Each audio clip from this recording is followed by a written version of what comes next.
خب میدونیم که معکوس هر عدد ضرب در خودش برابر با 1 هست.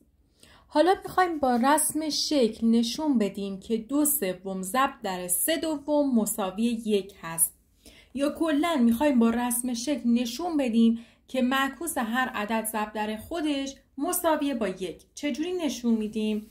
اول میایم کسر بزرگتر رو براش شکل میکشیم. الان 3/2 یعنی 1 و 1/2. چجوری براش شکل میکشیم؟ یک واحد کامل، هر دوتا رو به 2 قسمت تقسیم میکنیم چون مخرج 2. گفته یک واحد کامل، میایم یک واحد کامل و 1/2 رو رنگ میکنیم. الان قسمت رنگ شده داره 1 و 1/2 یا 3/2 رو نشون میده. خب حالا میایم الان 3/2 رو کشیدیم. حالا میخوایم 2/3 رو نشون بدیم. 2/3 مخرجش 3 هست، یعنی باید قسمت رنگ شده رو به 3 قسمت تقسیم کنیم. قسمت رنگ شده ما خودش 3 قسمت هست.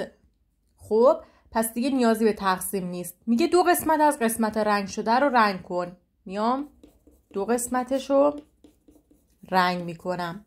اون وقت اون جایی که 2 بار رنگ شده، یعنی مثلا ما الان اومدیم هم سبزش کردیم هم قرمزش کردیم، اون میشه جواب ما. خب اون جایی که هم قرمز هم سبز و 2 بار رنگ شده این مربع هست. مربع 2 قسمت بوده که 2 قسمتش رنگ شده، یعنی 2/2، یعنی همون 1. پس دقیقاً به جواب 1 رسیدیم. قسمت بعدی میگه با رسم شکل نشان دهید 4/5 ضرب در 5/4 میشه 1.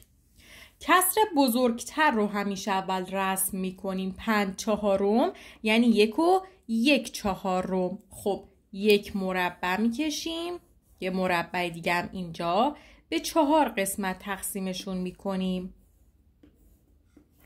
که باید 1 واحد کامل و 1/4 رو رنگ بکنیم. الان قسمت رنگ شده ما داره 5/4 یا 1 و 1/4 رو نشون میده. حالا میریم سراغ کسر کوچیکتر. 4/5 رو باید رسم بکنیم. خب میگه قسمت رنگ شده رو به 5 قسمت تقسیم کن. قسمت رنگ شده ما خودش 5 قسمت هست، دیگه نیازی به تقسیم نیست. میگه از بین این قسمت رنگ شده 4 قسمت رو رنگ کن. میام 4 قسمت رو رنگ میکنم. خب حالا اون جایی که 2 بار رنگ شده، یعنی ما هم قرمز و هم سبز کردیم، جواب ماست. یعنی اینجا رو الان ما این کل این مربع رو 2 بار رنگ کردیم. 4 تا قسمت داشت که 4 تاش هم رنگ شده. 4/4 یعنی 1. دقیقاً به جواب 1 رسیدیم.